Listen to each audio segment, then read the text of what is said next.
Primeiro livro de Samuel, capítulo 7, de 1 a 15, diz assim a palavra do Senhor. Enviaram, pois, Então vieram os homens de Quiriate-Jearim e levaram a arca do Senhor à casa de Abinadab, no outeiro, e consagraram Eleazar, seu filho, para que guardasse a arca do Senhor. Sucedeu que desde aquele dia a arca ficou em Quiriate-Jearim, e tantos dias se passaram que chegaram a 20 anos. E toda a casa de Israel dirigia lamentações ao Senhor.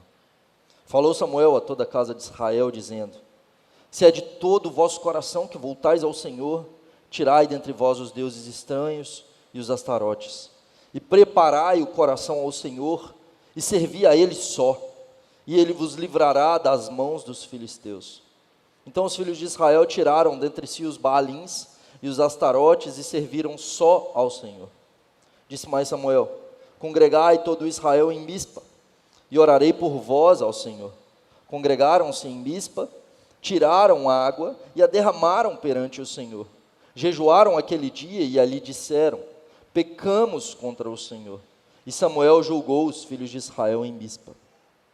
Quando, pois, os filisteus ouviram que os filhos de Israel estavam congregados em Mispa, subiram os príncipes dos filisteus contra Israel. O que, ouvindo os filhos de Israel, tiveram medo dos filisteus. Então disseram os filhos de Israel a Samuel: não cesses de clamar ao Senhor, nosso Deus, por nós, para que nos livre das mãos dos filisteus. Tomou, pois, Samuel um cordeiro que ainda mamava, e o sacrificou em holocausto ao Senhor. Clamou Samuel ao Senhor por Israel, e o Senhor lhes respondeu. Enquanto Samuel oferecia o holocausto, os filisteus chegaram à peleja contra Israel. Mas trovejou o Senhor aquele dia com um grande estampido sobre os filisteus, e os aterrou de tal modo que foram derrotados diante dos filhos de Israel. Saindo de Mispa, os homens de Israel perseguiram os filisteus e os derrotaram até abaixo de Bet-car. Tomou então Samuel uma pedra e a pôs entre Mispa e Sem, e lhe chamou Ebenezer, e disse: até aqui nos ajudou o Senhor. Assim os filisteus foram abatidos e nunca mais vieram ao território de Israel, porquanto foi a mão do Senhor contra eles todos os dias de Samuel. As cidades que os filisteus haviam tomado a Israel foram-lhe restituídas, desde Ecrom até Gate, e até os territórios delas arrebatou Israel das mãos dos filisteus, e houve paz entre Israel e os amorreus. E julgou Samuel todos os dias de sua vida a Israel. Queridos, janeiro é um mês onde recebemos muitos turistas no nosso estado, né? E possivelmente nós temos nessa manhã aqui pessoas oriundas de outras cidades, outros estados, que vieram para o nosso belo Espírito Santo passar alguns dias de descanso, né, de alegria, e é muito bom tê-los conosco. E eu, como bom mineiro também, desde pequeno costumava vir para o Espírito Santo, né? E as belas paisagens do Espírito Santo me fascinavam, né, quando pequeno, e até hoje, né? Me mudei para o Espírito Santo no final de 2017, né, há 3 anos já, e ainda assim, né, constantemente eu vejo, quando eu passo a terceira ponte, chego na cidade de Vitória, eu vejo, eu não me acostumei ainda não. Eu acredito que Capixaba também não, né?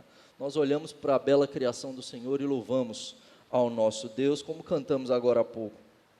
Mas às vezes a gente se acostuma, às vezes a gente passa e as coisas ficam despercebidas na correria, né? Veja a bela vista que nós temos aqui da nossa igreja, do Penedo. E eu me lembro há alguns anos, quando alguns adolescentes da UPA lá da Igreja Presbiteriana de Viçosa vieram, né, tivemos um intercâmbio com os nossos adolescentes, e eles olhando para essa vista aqui, um deles falou comigo: que privilégio vocês têm, nossa, olha essa vista da igreja. E ele encantado com aquilo, e eu olhei e falei: olha, e quantas vezes, né, a gente vem para a igreja e a gente perde essa noção, muito mais do que simplesmente olhar para a criação do Senhor. Muitas vezes nós perdemos a noção da boa mão do Senhor conosco, da providência de Deus cuidando de nós. Um novo ano se inicia, esse é o primeiro domingo do ano de 2021, E nós somos chamados a nos lembrar da graça do Senhor. Nós somos lembrados a nos voltar para o nosso Deus com todo o nosso coração, a ser gratos ao nosso Senhor, a de fato relembrar os seus grandes feitos, saber que Ele é quem sustenta a nossa vida, Ele é quem nos faz vencer. Toda virada de ano, muita gente fala, esse é o ano da vitória, esse vai ser o ano diferente. Queridos, a questão não é simplesmente o desejo por coisas melhores, mas o desejo por servir ao Senhor, e saber que se nós estivermos andando na presença do nosso Deus, nós seremos vitoriosos. Pouco importa o que virá, as batalhas que virão, é Deus quem conduz a história, e nós devemos ser gratos por isso, porque Ele está no controle de todas as coisas. E esse texto nos ensina algo nesse sentido, como ter uma vida vitoriosa. Veja, o livro de Samuel, ele inicia com uma mãe orando ao Senhor, e em um período muito obscuro, muito ruim, o período dos juízes, onde a toada e o refrão que se repete naqueles tempos não havia rei em Israel e cada um fazia o que bem entendia, de modo que o povo caiu em idolatria, o povo se afastou da lei do Senhor, o povo se esqueceu do Senhor e por conta disso, várias vezes caiu na escravidão, sofreu derrotas amargas para os seus inimigos. Mas uma mãe se coloca de joelhos, uma mulher ora, e Deus responde àquela ninguém, alguém que era totalmente desconhecida. Deus lhe dá um filho, Samuel. E agora nós vemos esse menino buscando a face do Senhor, mas Israel ainda está afastado dos caminhos do Senhor. De modo que no capítulo 4, nós temos o sacerdote Eli, seus 2 filhos então agora vão para a batalha, homens maus, homens que não temem ao Senhor, mas eles pensam, nós vamos batalhar agora contra os filisteus, e eles vão até aquele local, até Mispa, e lá em Mispa então, eles levam a arca do Senhor. Ofni e Finéias vão levando a arca do Senhor, dizendo, se a arca do Senhor estiver conosco, nós vamos vencer essa batalha, porque Deus está conosco. A questão é que Deus não simplesmente acompanha pelo fato da arca estar lá, uma vez que o coração daqueles homens não era do Senhor, eles eram idólatras, eles voltaram as costas para o Senhor, eles viviam uma vida de maldade, e seguindo um mero rito, eles vão para a batalha. Ofni e Finéias são mortos, o povo de Israel é derrotado, se tornam escravos dos filisteus, e a arca é roubada. E agora parece então que os deuses dos filisteus são mais fortes do que o Deus de Israel, porque a arca não foi suficiente para dar vitória a Israel. Pelo contrário, aparentemente os filisteus roubam a arca e levam para a sua casa. Mais do que isso, eles levam a arca para dentro do templo do seu Deus, de Dagon. Porém, o que a história nos mostra é que sim, Israel é derrotado por conta do seu pecado, mas Deus nunca é derrotado. A arca é colocada diante do Deus Dagon, do seu ídolo, e quando eles entram lá para ver o que no dia seguinte, aquele ídolo está prostrado diante da arca, sua cabeça e seus membros estão decepados. Aqueles homens ficam desesperados, de modo que, em 1 Samuel 5,7, o povo de Asdod é punido com tumores. Não apenas o seu Deus é destruído, mas eles são punidos pelo Senhor com tumores, e eles dizem o seguinte em 1 Samuel 5,7, não fique conosco a arca do Deus de Israel, pois a sua mão é dura sobre nós e sobre Dagon, nosso Deus. Sim, nós vencemos a Israel, mas a mão do Senhor é dura sobre nós, nós não podemos com o Deus de Israel. E eles devolvem a arca para Israel, eles enviam a arca para Israel, juntamente com ofertas. A arca chega até a cidade de Bet-Semes, mas eles não se voltaram para o Senhor, e por conta disso 70 homens daquela cidade morrem. Agora, Desesperados, eles mandam a arca para Kiriat Jearim, e ali ela fica isolada. 20 anos. 20 anos aquela arca fica ali. E agora nós chegamos então no capítulo 7 do primeiro livro de Samuel. A arca fica ali 20 anos. E durante todo esse tempo, então, Israel está escravizado pelos filisteus. Diz o texto bíblico que eles dirigiam lamentações ao Senhor, a Yahvé, ao Deus pactual, ao Deus de Abraão, de Isaque e de Jacó, o Deus que prometeu a Abraão que abençoaria aqueles que o abençoassem e amaldiçoaria aqueles que o amaldiçoassem. O Deus que prometeu que em Abraão seriam benditas todas as famílias da terra. O povo de Israel havia abandonado o Senhor. Eles haviam perdido a primeira batalha em Mispa. 20 anos chorando. E literalmente a palavra aqui, lamentações, literalmente significa choro. Eles dirigiam prantos diante do Senhor. Eles choravam diante do Senhor. 20 anos chorando. Como está difícil, Senhor, tem misericórdia de nós. Nós não podemos cultuar. A arca não se encontra no tabernáculo. 20 anos. Senhor, os filisteus têm nos oprimido. Tem misericórdia de nós. Muitas vezes nós nos encontramos da mesma maneira. Passamos um ano difícil. 2021 inicia, e não inicia totalmente diferente. Você pensa, 31 de dezembro, meia-noite, agora tudo será diferente. Não, ainda precisamos de máscaras, ainda temos isolamento, ainda há uma pandemia, a vacina ainda não está sendo dada. Ainda vivemos um período difícil, e talvez estejamos ainda chorando, talvez por conta de enfermidades, talvez por conta de dificuldades que temos passado.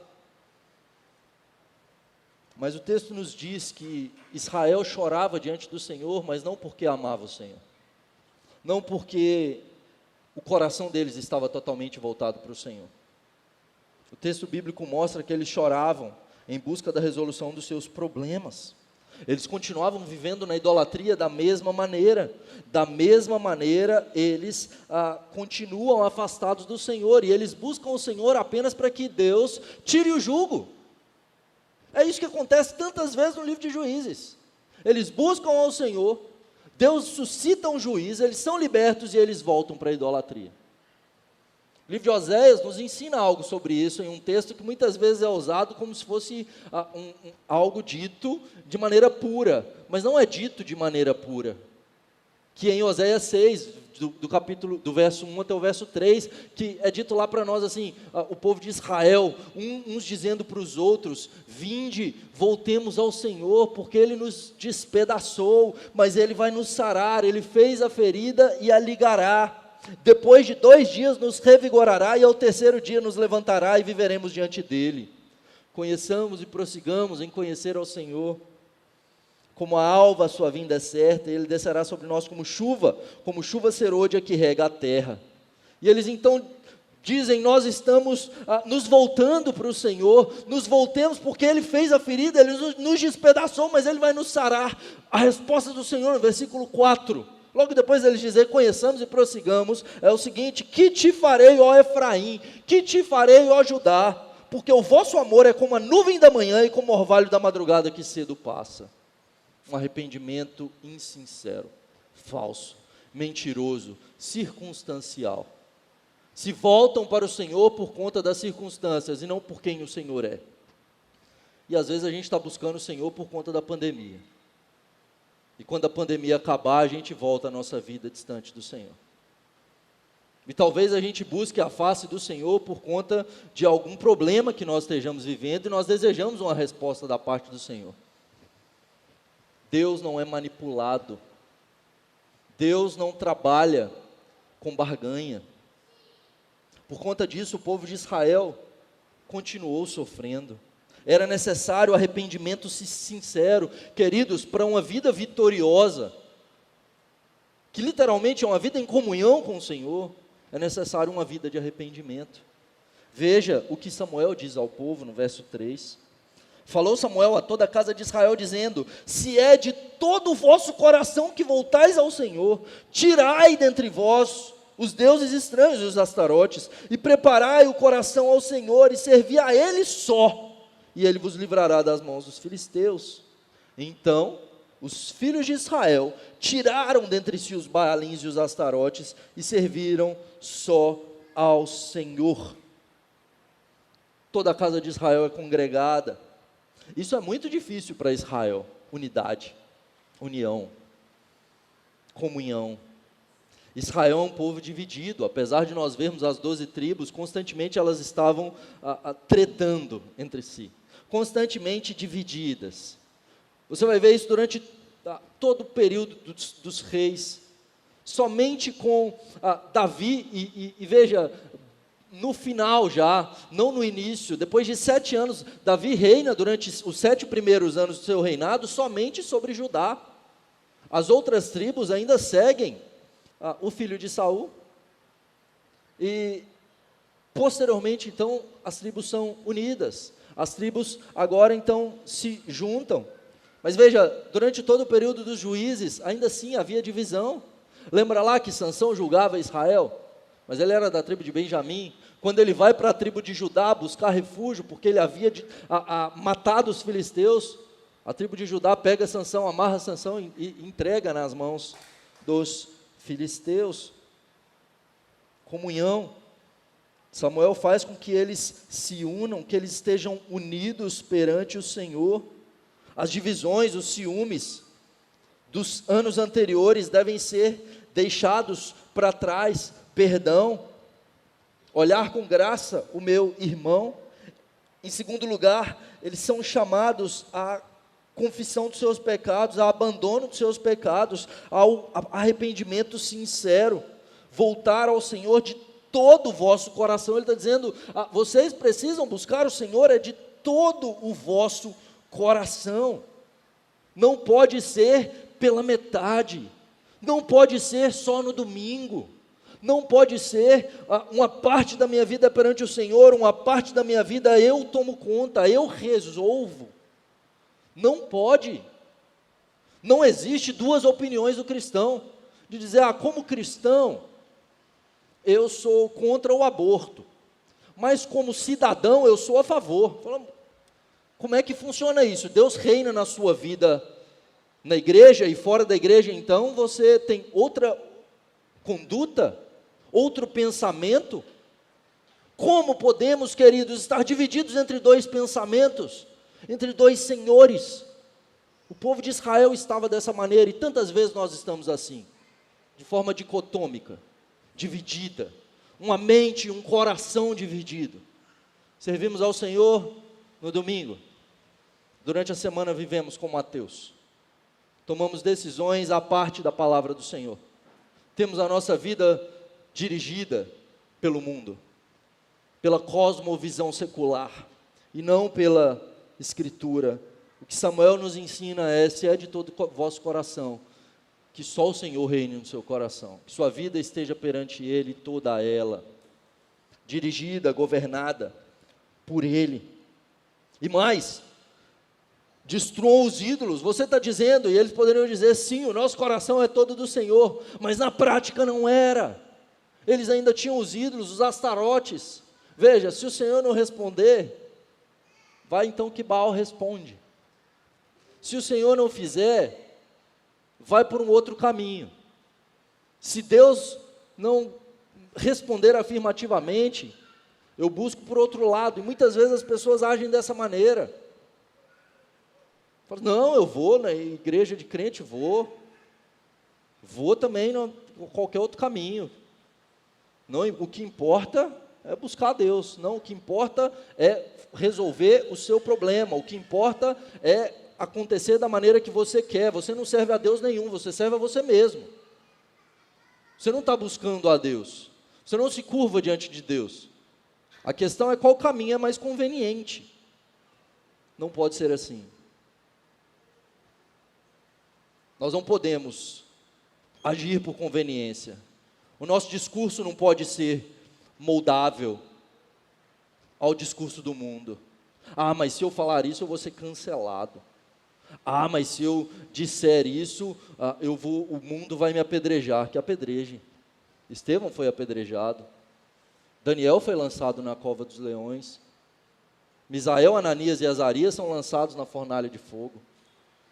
Estamos nós dispostos a seguir o Senhor, somente ao Senhor, a de fato tirar os ídolos, a nos tirar do centro. Queridos, para uma vida vitoriosa, o Senhor tem que estar no centro. Não há outro caminho. Precisamos abandonar os falsos deuses. Veja, o ambiente onde o Senhor chama o seu povo ao arrependimento é extremamente interessante, porque quando Israel os chama para congregar, veja o verso 5 e 6, disse mais Samuel: congregai todo Israel em Mispa e orarei por vós ao Senhor. Congregaram-se em Mispa e tiraram a água e derramaram perante o Senhor, jejuaram aquele dia e disseram: pecamos contra o Senhor. E julgou Samuel os filhos de Israel em Mispa. Veja, em Mispa, 20 anos atrás, eles foram derrotados pelos filisteus. Os sacerdotes do Senhor são mortos diante dos filisteus. Naquele local, a arca do Senhor foi tomada. Os filisteus triunfaram sobre Israel. E era importante que eles se lembrassem da derrota que eles haviam sofrido, que eles se humilhassem perante a face do Senhor, se lembrar do porquê eles foram derrotados. Eles serão lembrados dos seus pecados, da sua idolatria, e que eles foram derrotados justamente porque eles abandonaram o Senhor.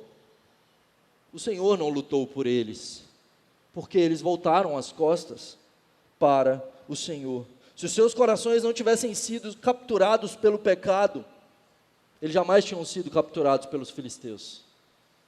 O que o Senhor permite ao povo de Israel é que eles caiam em escravidão física, para revelar a escravidão do seu coração. Eles já eram escravos da idolatria, do pecado. Aquele local os lembraria da derrota, mas aquele local se tornaria um local de vitória e de gratidão, de bênção, como veremos. Veja, queridos, o ano de 2020 foi difícil. 2021 pode ser difícil também. A questão da nossa esperança e expectativa não pode ser na mudança das circunstâncias, mas o nosso coração voltado para o Senhor, uma vida de arrependimento, uma vida de oração. É necessário abandonar a idolatria. O que tem ocupado as nossas mentes? O que tem ocupado o nosso pensamento? Em que nós temos sido derrotados constantemente? Precisamos olhar para o passado em arrependimento. Quais ídolos precisam ser removidos? Quais pecados precisam ser abandonados? Será que o que move a minha vida é o dinheiro e não o Senhor? Será que eu preciso de fato de colocar todos os meus recursos na mão do Senhor? Você é dizimista fiel? Será que o orgulho tem governado a minha vida? Eu prefiro seguir com o meu orgulho do que servir ao Senhor. Eu prefiro seguir com o meu orgulho do que me humilhar diante da mão poderosa do Senhor. Eu não perdoo. Eu não estou disposto a perdoar o meu irmão, a olhar com graça o meu irmão, ainda que sim, ele tenha pecado contra mim. Eu prefiro seguir com o meu orgulho e vaidade do que obedecer ao Senhor. Quais práticas espirituais precisam ser cultivadas nesse novo ano? Veja, queridos, ano passado nós convocamos a nossa igreja a ler a Bíblia inteira. Essa tem que ser uma prática constante nossa, a leitura das Escrituras diariamente. Há pouco tempo eu vi no Twitter que o povo estava lendo a Bíblia em um mês. Eu fiquei assustado, eu falei: rapaz, que coisa boa, né? O povo está querendo ler a Bíblia com força, né? Tomara que esse desejo não seja um desejo simplesmente: vou ler rápido, porque aí eu termino logo e não preciso ler a Bíblia mais, né? A Bíblia nós lemos e a gente não para de ler nunca. Ela nos confronta, ela nos conforma, ela nos mostra o caminho do Senhor. Ela é um tesouro inesgotável que a gente vai cavando e cavando e sempre encontra tesouros. Mas se você quiser ler em um mês, 40 capítulos você termina por dia. Em 3 meses, 14. Em um ano, 3,5. 4 você termina em 10 meses. Boas práticas. Vida de oração. Venha para as nossas reuniões de oração, terça-feira, 6:30 da manhã, se você pode, se você não entra no trabalho mais ou menos nesse horário. Inicie o dia orando ao Senhor comunitariamente. Obviamente, na sua casa também. Você e Deus, o culto doméstico. Crie os hábitos. Normalmente, antes de dormir, eu e Marina oramos com Davi e Sara. Nós lemos a Bíblia para eles. Eu, na maior parte das noites, pego o violão, toco algumas canções. E ontem à noite eu não fui lá tocar, a Marina foi contar a história. E aí, daqui a pouco, eles vêm para o quarto e começaram a cantar lá, junto comigo, né? Uma boa prática, ensinando os filhos a buscar a face do Senhor. Queridos, o culto doméstico precisa ser restaurado. A família perante a face do Senhor. A prioridade do culto público. Queridos, o momento mais importante da semana é esse. Não há momento mais importante na semana. É quando o povo de Deus se congrega para adorar ao Senhor. De forma vertical, nós nos colocamos perante a face de Deus para render-lhe adoração e para ouvir a sua voz. Nós não podemos priorizar qualquer outra coisa. Ah não, mas eu priorizo a família. A família está acima do Senhor? Sim, a família é uma prioridade. Devemos priorizar estar com a família no domingo, perante a face do Senhor. Eu venho para o culto e depois então eu estou com a minha família. Não pode haver qualquer outra coisa acima do Senhor. E o Senhor é quem nos convoca à adoração. Em segundo lugar, queridos, esse texto nos ensina, em primeiro lugar, uma vida de arrependimento. Em segundo lugar, reconhecer que a vitória vem do Senhor. Não é na força do nosso braço. E às vezes a gente se esquece, como eu disse no início. Às vezes a gente recebe a vitória e depois a gente começa a se achar. A gente ora e fala: Senhor, me ajuda a passar no vestibular, Senhor. Aí o menino entra para a faculdade, e depois ele está se achando lá, assim, nossa, é mesmo. Senhor, me ajuda a ter um emprego, Senhor. Depois a pessoa começa a receber o salário e acha que é o dono do mundo. Senhor, abençoa minha empresa, Senhor. A empresa começa a prosperar e depois começa a achar que a cabeça dele é que é o empreendedor. Sim, de fato, é o Senhor quem nos dá o intelecto, é o Senhor quem conduz a nossa vida, Ele é quem nos dá a capacidade, os dons, os talentos, mas vem dEle, é reconhecer que vem dEle em todas as coisas, em cada descoberta, em cada conquista, em cada momento. O povo de Israel está perante a face do Senhor, de joelhos diante do Senhor em Mispa. Eles não se reuniram, eles não congregaram para lutar, para guerrear. Mas sabe o que acontece? Quando eles se reúnem em Mispa, os filisteus ficam sabendo, falam: as 12 tribos se uniram. Por que esse povo todo está unido? Por que as 12 tribos estão reunidas em Mispa? Há 20 anos nós destruímos eles, nós vencemos eles, infundimos medo neles. Por que agora eles estão congregados? E o mundo não entende. Quando nós colocamos a centralidade da nossa vida no Senhor. E o mundo persegue quando nós decidimos viver uma vida piedosa, em obediência. Não tenha dúvida, queridos, que uma vida vitoriosa diante do Senhor não é uma vida sem lutas, e sem perseguições, e sem sofrimento. Uma vida vitoriosa diante do Senhor é uma vida de obediência diante dEle, de comunhão com Ele, de arrependimento diante dEle, de resposta ao chamado dEle, de unidade, de comunhão diante dEle. Todo o povo é congregado e os filisteus agora se levantam para batalhar contra Israel, e agora eles falam: os filisteus estão vindo contra nós, a gente não está preparado para a guerra, Nós não viemos aqui para guerrear. O chamado de Samuel para nós é para buscar a face de Deus. E agora? E agora então eles têm medo, diz o verso 7, tiveram medo dos filisteus. Queridos, quando nós tememos ao Senhor, nós não precisamos temer mais nada nesse mundo. Nós não precisamos temer mais nada nesse mundo. Você vai descobrir isso na vida dos mártires, que mesmo sendo assolados, confrontados, quando os seus inimigos querem amedrontá-los com a morte, eles não temem. É isso que acontece com Policarpo de Esmirna, quando eles querem amedrontá-lo com fogo, e ele diz: vocês estão me amedrontando com um fogo que logo se apaga. Vocês não têm ideia do que é a eternidade. Ele teme ao Senhor. Samuel, então, eles dizem: não cesses de clamar ao nosso Deus, ao Senhor. E agora então, Deus é o seu único Deus, eles não têm mais ídolos. Ao Senhor Yahvé, nosso Deus, para que Ele nos livre das mãos dos filisteus. Veja, queridos, o povo de Israel era mais numeroso do que o povo filisteu, e as 12 tribos estão congregadas. Agora eles poderiam dizer assim: agora nós vamos dar o troco, estamos todos juntos. Samuel fez um feito maravilhoso, Samuel conseguiu nos unir. Que grande líder é Samuel! Samuel é top. Vamos então, porque por Samuel e todos juntos nós vamos vencer. As 12 tribos ali. Eles não pensam assim. Que o Senhor nos livre.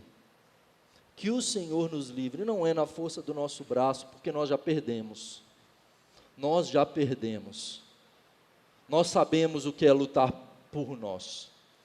Que o Senhor vá na nossa frente. Ah, querido, se nós pensássemos assim, tantas batalhas perdidas teriam sido muito diferentes. E às vezes nós perdemos por conta do nosso pecado, orgulho, idolatria. Que nesse ano seja diferente, que o Senhor vá à frente. Mas não o Senhor ir à frente circunstancialmente e por conveniência, mas por um coração totalmente devoto a Ele. E o texto continua dizendo para nós que a vitória é obtida pelo sangue do Cordeiro. Olha que coisa maravilhosa e que vislumbre do que viria. Como que o livro de Samuel está apontando para o nosso Senhor Jesus Cristo aqui de forma maravilhosa. Diz o texto: tomou, pois, Samuel, verso 9, um cordeiro que ainda mamava e o sacrificou em holocausto ao Senhor. Clamou Samuel ao Senhor por Israel e o Senhor lhe respondeu. Enquanto Samuel oferecia o holocausto, os filisteus chegam para a peleja. Mas trovejou o Senhor aquele dia com um grande estampido sobre os filisteus, e os aterrou de tal modo que foram derrotados diante dos filhos de Israel. Saindo de Mispa, os homens de Israel perseguiram os filisteus e os derrotaram até abaixo de Bet-car. Bet-car literalmente é a casa do cordeiro. Um cordeiro é morto, a vitória vem até a casa do cordeiro. Queridos, assim que o cordeiro é morto, a fumaça sobe diante do Senhor, e a resposta do Senhor: trovão diante dos filisteus. Tragam um cordeiro que morre para a vitória do povo que estava escravizado, para a libertação desse povo. É pelo sangue do cordeiro que nós somos libertos. Cordeiro de Deus que tira o pecado do mundo. A gente não é só liberto de uma pandemia, a gente não é só liberto de problemas financeiros, a gente não é só retirado de uma situação difícil, nós somos retirados da morte eterna, da destruição eterna, da condenação eterna, pelo sangue do Cordeiro. O sacrifício de Cristo perdoa todos os nossos pecados, então nós podemos viver uma vida vitoriosa diante do Senhor. Porque nele nós somos mais do que vencedores. Então nós começamos a viver uma vida de comunhão com Deus, de bênção diante do Senhor. Apocalipse capítulo 5, verso 9, João diz para nós: digno és de tomar o livro e de abrir os selos, porque foste morto. E aqui ele está vendo o Cordeiro o Cordeiro que foi morto e com seu sangue comprou para Deus os que procedem de toda tribo, língua, povo e nação. Em Apocalipse capítulo 12, verso 10 e 11, ele diz: e ouvi uma grande voz que dizia no céu: agora é vinda a salvação, a força e o reino do nosso Deus, e o poder de Cristo, porque o acusador dos nossos irmãos foi derrubado. E ele vai dizer então que esses irmãos venceram por causa do sangue do Cordeiro e pela palavra do seu testemunho, e eles não amaram as suas vidas, mesmo em face da morte. Em Apocalipse 17, verso 14, ainda falando sobre a vitória sobre o anticristo, ele vai dizer: eles farão guerra contra o Cordeiro, e o Cordeiro os vencerá, porque ele é o Senhor dos senhores e Rei dos reis. Ele é o Cordeiro que venceu, em quem nós temos a vitória, que nos redimiu, que nos salvou. Queridos, nós não somos salvos pelos nossos méritos, nós não somos salvos pelo que nós fazemos, nós não somos salvos porque a gente é bonitinho, ou porque a gente atraiu a Deus, Ele olhou para nós: nossa, como Ele é bom, eu preciso salvá-lo, ou por fé prevista. Não, esse aqui vai crer. Não. Idólatras, inimigos de Deus, Ele é quem nos arranca do império das trevas e nos transporta para o reino do Filho do seu amor. Por fim, o texto nos ensina que uma vida vitoriosa é uma vida de gratidão, uma vida de arrependimento, uma vida reconhecendo que a vitória vem do Senhor, uma vida de gratidão. Samuel, depois da vitória, que começa com a morte do Cordeiro e vai até a casa do Cordeiro, agora ele levanta uma pedra, verso 12, pôs entre Mispa e Sem. Ele chamou Ebenezer e disse: até aqui nos ajudou o Senhor. A inscrição diz: até aqui nos ajudou o Senhor. Aquele local então passa a se chamar Ebenezer, que literalmente quer dizer pedra de ajuda. Pedra de ajuda. Eles não dizem: até aqui Samuel nos ajudou, até aqui os nossos braços nos ajudaram, até aqui o Senhor nos ajudou. Todas as vezes que o povo de Israel passasse por Mispa, eles não se lembrariam mais da derrota de 20 anos atrás. Eles se lembrariam da vitória do Cordeiro, eles se lembrariam do que o Senhor fez por eles. Aquela pedra é levantada como um memorial de gratidão diante do Senhor, uma pedra de lembrança, um marco histórico para a nação de Israel, de gratidão ao Senhor. O Senhor nos ajudou, o Senhor nos salvou. Querido, nós precisamos nos lembrar disso. É necessário ter pedras de ajuda que nos lembrem do que o Senhor fez por nós. Talvez um diário que você anote as coisas que o Senhor fez por você. Isso era uma prática muito comum antigamente. O primeiro missionário americano que veio ao Brasil, Ashbel Green Simonton, ele tinha um diário. Esse diário foi publicado pela nossa editora, você pode adquiri-lo, contando justamente as coisas que o Senhor operava na sua vida. E pode ser uma boa prática, pedidos de oração e respostas de oração, porque muitas vezes o pedido de oração a gente anota, a resposta não. Tal dia o Senhor respondeu, o Senhor operou. E quando nós olhamos para trás e vemos a boa mão do Senhor sobre a nossa vida, nos sustentando, e veja, Ele nos sustentou. Nós estamos aqui, até aqui o Senhor nos ajudou. Nós podemos saber e confiar que Ele vai continuar sustentando. Ele é o Deus providente, é o Deus que cuidou de nós no passado e continuará cuidando de nós. Nós não precisamos ter reservas, nós não precisamos andar ansiosos, nós não precisamos andar com medo. Nos lembremos das promessas do Senhor. Ele prometeu, Ele vai cumprir. E é isso que a palavra do Senhor diz para nós, que todas as coisas cooperam para o bem daqueles que amam ao Senhor. Mesmo em face da morte, eu não preciso temer, porque o Senhor está comigo. E pelo sangue do Cordeiro, eu sou mais do que vencedor. Que Deus nos abençoe, queridos.